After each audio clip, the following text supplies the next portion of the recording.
Ah, mais là je vois le vide derrière, je me dis putain ça fait tellement peur.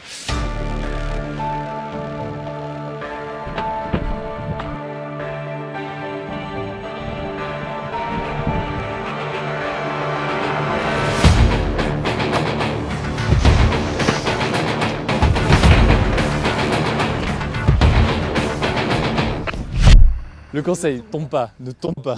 Salut, c'est Hugo, j'espère que vous allez bien. Nouveau reportage, tranquillement. Petit reportage aujourd'hui, vous le voyez, on est sur les toits de Paris, c'est pas commun.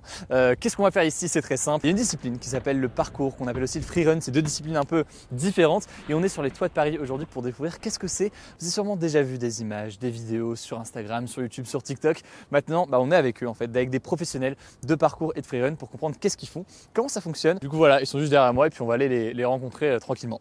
Enfin tranquillement, sans tomber, mais on va pouvoir les rencontrer. Est-ce que vous voulez peut-être vous présenter un peu, dire ce que vous faites, voilà. Carrément.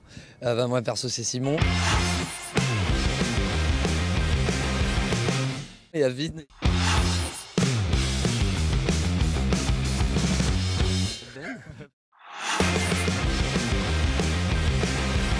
Parfait, ça commence bien.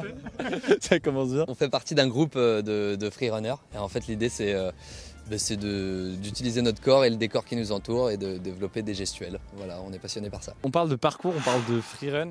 C'est quoi la diff entre les deux? Au début, parcours c'était l'appellation française, freerun c'était l'appellation anglaise pour le mouvement, mais maintenant le parcours c'est l'efficacité, point A, point B, sans mettre de petites fleuritures ou quoi que ce soit au milieu, vraiment le plus efficace possible. Et le freerun c'est le côté plus artistique, avec des saltos, on va essayer de prendre des poses qui seront plus jolies, etc. pour le rendu visuel. Faire du parcours, ça c'est légal, il y a des clubs qui font ça, où on apprend, etc. Et par contre, l'activité, la toiturophilie, la stégophilie qu'on appelle, ça c'est un peu plus non autorisé, on va dire.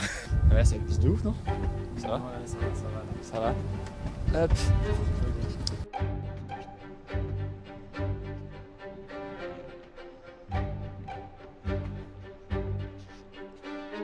Est-ce que vous avez l'habitude de monter régulièrement comme ça depuis 10 ans? Comment ça se passe en général? Je grimpe tous les jours. Des fois, je vais aller faire un vrai entraînement qui va être pendant plusieurs heures où je vais essayer de pousser mes limites. Et les autres jours où je vais être juste monter sur les toits pour chiller un petit peu, me balader, faire un petit peu de contenu, quelques photos. Ou même des fois, je fais rien. Je vais juste sur les toits pour me poser et profiter de la vue. Moi j'aime bien explorer en fait les toits de Paris parce que en fait c'est vraiment un monde à part. On voit bien que là on est les seules traces humaines sur le toit. Donc voilà, c'est vraiment un monde atypique. Moi j'ai une question pour toi Hugo. Comment tu te sens sur ce toit là? Parce que là c'est la première fois que tu es là. Quelle est ton appréhension par rapport à la hauteur?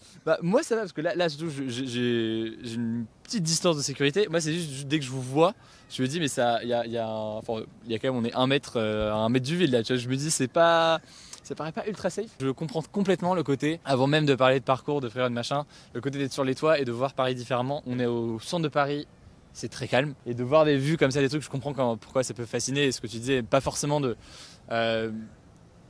faire du parcours à fond et de s'entraîner à fond, mais même ne serait-ce que juste d'être là et de découvrir Paris différemment, c'est assez ouf. Bon bah Hugo, futur adepte des toits de Paris. C'est le début, c'est le tout début.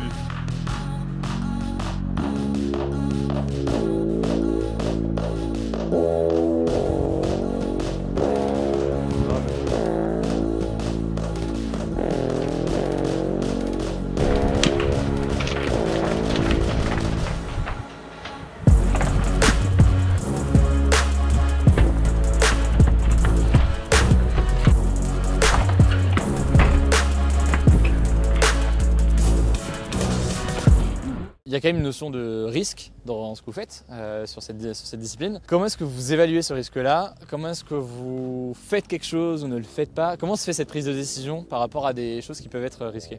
Alors déjà pour ça il y a un grand entraînement au sol qui s'opère avant. On ne monte pas sur les toits comme ça du jour au lendemain. Ça fait plus d'une dizaine d'années qu'on s'entraîne, donc il y a un moment où ton corps sait ce qu'il fait, ton corps connaît le mouvement, il y a une mémoire musculaire, je crois que c'est comme ça qu'on dit, qui se crée.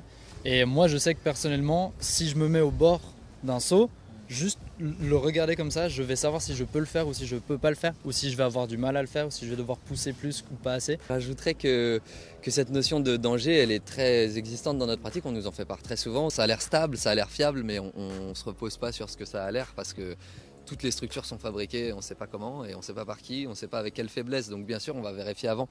Donc on descend du module sur lequel on veut depuis lequel on veut sauter et on va sur là où on veut atterrir et on vérifie si les semelles elles tiennent, si le module il n'est pas en train de se péter la gueule. Ça a l'air d'aller du coup là. Tout à fait, ça a l'air d'être super. Et donc du coup après on remonte sur la structure et on exécute la volonté initiale.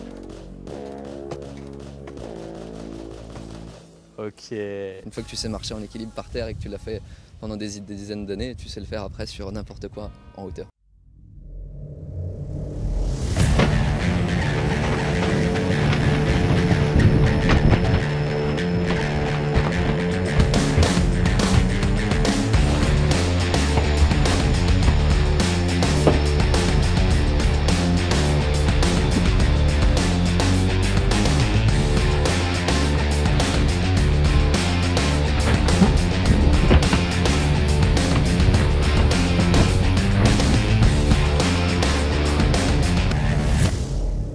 Là, vous montez quand même, ça fait un peu de bruit quand on marche sur les toits. Est-ce que ça vous arrive de croiser des gens? Quand on marche sur les toits, forcément, ça s'entend, voilà, quand on est en dessous. Et de plus, nous, on fait des sauts également, donc ça s'entend encore plus. Et forcément, les habitants qui ne travaillent pas en semaine nous entendent et sortent leur tête de leur fenêtre et nous interpellent de manière assez agressive au début, mais quand on leur explique ce qu'on fait, qu'on est professionnel, etc., là, ils se calment et ils deviennent beaucoup plus compréhensifs. Je parcours les toits de Paris en exercice, en escalade. Désolé, je pensais que vous étiez mon ami qui était au-dessus. Je suis prudent. Ah, vous inquiétez pas. Par contre, je vais juste monter par là, mais vous inquiétez pas, je suis professionnel. L'idée c'est qu'on essaye de rassurer les gens, de leur dire qu'on n'est pas là pour les ennuyer et qu'on descend si leur souhait c'est qu'on le fasse, quoi. Il n'y a pas vraiment de suite aux arrivées de la police. Parce qu'il c'est un petit vide juridique en fait, tu vois, il n'y a pas de règle qui est écrite quelque part, vous n'avez pas le droit de monter sur les toits. Je pense que les gens sont partis du principe que personne n'allait le faire, et en fait si, il y a nous. C'est assez poussiéreux parfois, donc là par exemple, tu vois que ça glisse. Faut faire attention, voilà, tu fais attention.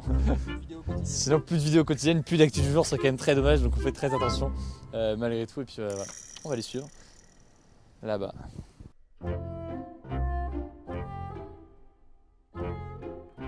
Ma technique préférée consiste à mettre un pied à gauche, un pied à droite. Technique où tu marches un peu comme un con, mais ça marche. Oh. Et tu peux avancer de façon très sereine sur ce toit. Voilà, petit tutoriel pour vous chez vous. À ne pas essayer évidemment, mais voilà. Évidemment, on met en description du coup le lien vers tous les comptes, chaîne YouTube, TikTok, Instagram, le site de la French Friend Family. Enfin, on met tout en description, comme ça vous pouvez checker leur boulot et c'est impressionnant à voir. Donc voilà, vous êtes les bienvenus sur la chaîne. Merci. Merci. Ciao les amis. Des bisous.